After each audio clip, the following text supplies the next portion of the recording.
da mucho gusto saludar a Mariana Campos, coordinadora del programa de gasto público en México Evalúa. Bienvenida, Mariana, qué gusto. ¿Cómo estás, Susana? Bien, gracias por acompañarnos.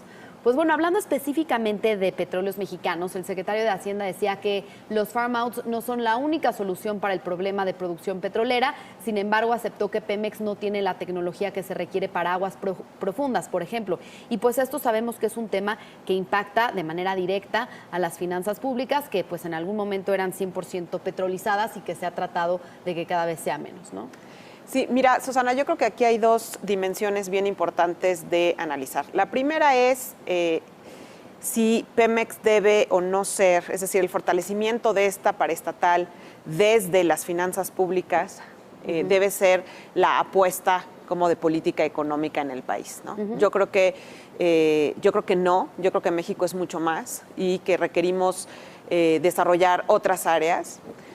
Sin embargo, si supongamos que esa es la apuesta, el gobierno tendría que plantear un programa y un plan que fuera consistente, porque finalmente quizás el propio proyecto no lo es cuando vemos los niveles de inversión en la propia empresa, ¿no?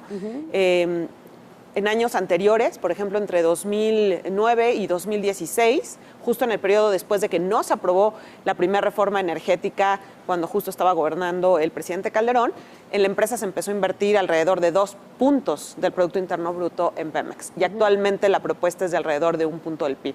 Entonces, es la mitad de lo que fue en esos años. Y no me parece que quizás sea, primero, el monto suficiente y segundo, bueno, el cómo ya se está estableciendo la estrategia.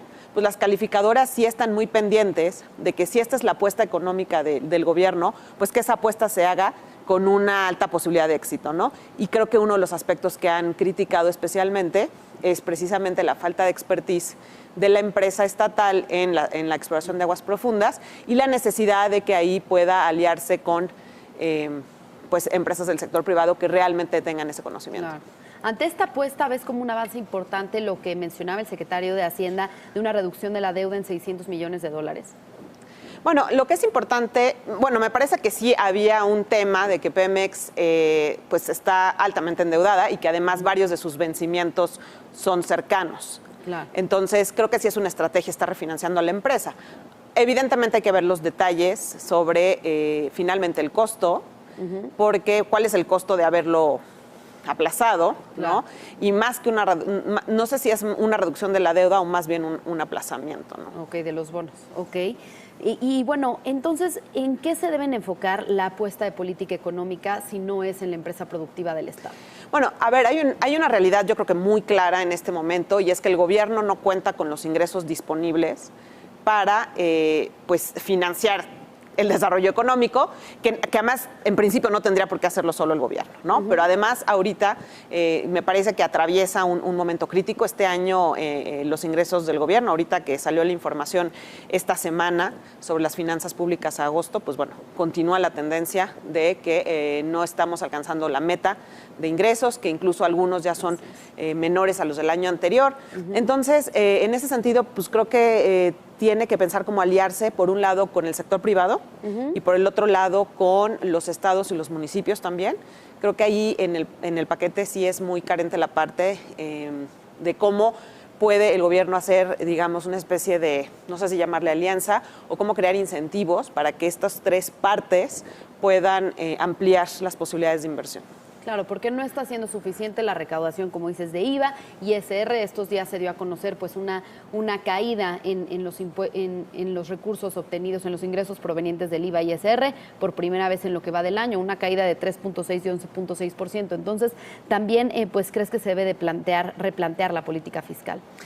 No, bueno, definitivamente yo creo que México enfrenta problemas estructurales de finanzas públicas. O sea, llevamos décadas esperando la famosa reforma fiscal integral. Creo que en el sexenio anterior se logró algo bueno, que fue incrementar varios puntos del PIB la recaudación del IVA y del ICR. No obstante, me parece que ahí estuvo ausente la parte de gasto. No se tocó el sistema de coordinación fiscal. Y creo que sí está pendiente pensar en el diseño tributario, sin duda. durante los últimos años los países desarrollados se han ido hacia tasas de impuestos corporativas más bajas y han preferido aumentar sus tasas de los impuestos al consumo, ¿no? Por ejemplo, ese es un movimiento que se ha dado sobre todo en países desarrollados. En los países como México se han mantenido tasas de impuestos elevadas o más elevadas que en los desarrollados en el impuesto sobre la renta. Entonces yo sí creo que México se merece, requiere y le urge una amplia discusión fiscal sobre el diseño de nuestro sistema. Sin duda. Bien, pues muchas gracias por acompañarnos. Mariana Campos, coordinadora del Programa de Gasto Público en México Evalúa. Nos vemos pronto. Gracias a ti, Gracias, Susana. muy buenas tardes.